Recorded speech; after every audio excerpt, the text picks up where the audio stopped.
அப்படி அருட்கொடையை கொடுத்தாலும் மாகாணலனா அந்நாய்த்தியக்கும் பி சுல்தானின் இல்லா பீதினில்லா, அல்லாஹ்வுடைய உத்தரவை கொண்டே தவிர நாங்கள் எந்த ஒரு அற்புதத்தையும் நிகழ்த்த முடியாது.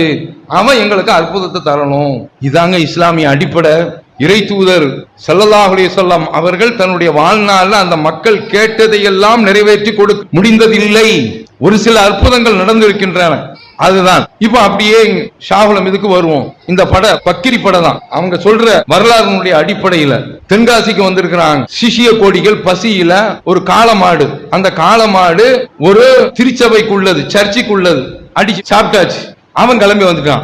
எப்படி எங்களுடைய தேவாலயத்துக்குள்ள அந்த மாட்டை எப்படி நீங்க அறுத்து சாப்பிடலாம் அப்படின்னு சொன்ன உடனே அந்த எலும்புகளை எல்லாம் அப்படியே கொண்டு வர சொல்றார். கொண்டு வந்து போடுறாங்க. கொம்பு இதுனில்லா, அல்லாஹ்வுடைய உத்தரவு கொண்டு இருந்துச்சுன்னா காளமாடு திரும்ப வந்துருச்சு. என்னடா இது, அல்லாஹ்வுடைய தூதர், அதுவும் அவனும் யாரு தெரியுமா, ரசூலுல்லாஹ்ட்ட அற்புதத்தை கேட்டான இப்ராஹிம் அலைஹிஸ்ஸலாம் அவருடைய நேரடி இரத்த பந்தம் வாரிசு. அவன் கேட்கிறான் எங்களுக்கு அற்புதத்தை கொடுங்கன்னு சொல்லி கேட்கிறான். ரசூலுல்லாஹ்வால கொடுக்க முடியல.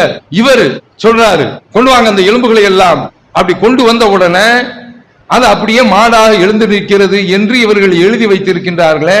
இது ஈசா அலைஹிஸ்ஸலாம் அவர்களுக்காக வேண்டி அல்லாஹ் தஆலா தனியாக கொடுத்த ஒரு அற்புதம். அந்த அற்புதத்தில் இவர் உள்ள போய் உள்றாரு, அதுல போய் இவர் போய் ஆக்கிரமிக்கிறாரு என்பது ஒரு தனி விஷயம். அப்படி ஆக்கிரமிக்கலாம் முடியாது.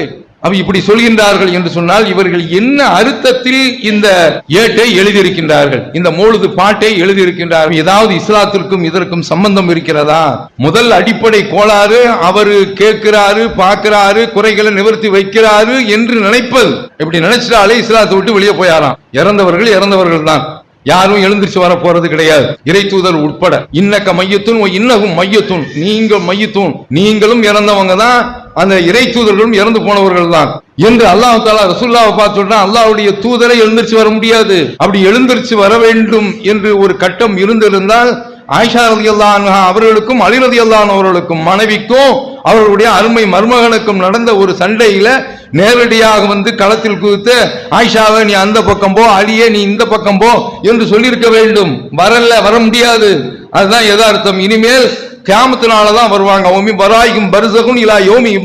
இறந்து போனவர்களுக்கும் உயிருள்ளவர்களுக்கும் மத்தியில் இடையில் ஒரு திரை இருக்கின்றது. அந்த திரையை கிழித்துக் கொண்டு யாரும் எந்த சக்தியும் உடைத்துக் கொண்டு பிய்த்துக் கொண்டு அங்குள்ளவர்கள் இங்கு வர முடியாது, இங்குள்ளவர்கள் அங்கு என்ன நடக்கின்றது என்று பார்க்கவோ கேட்கவோ முடியாது.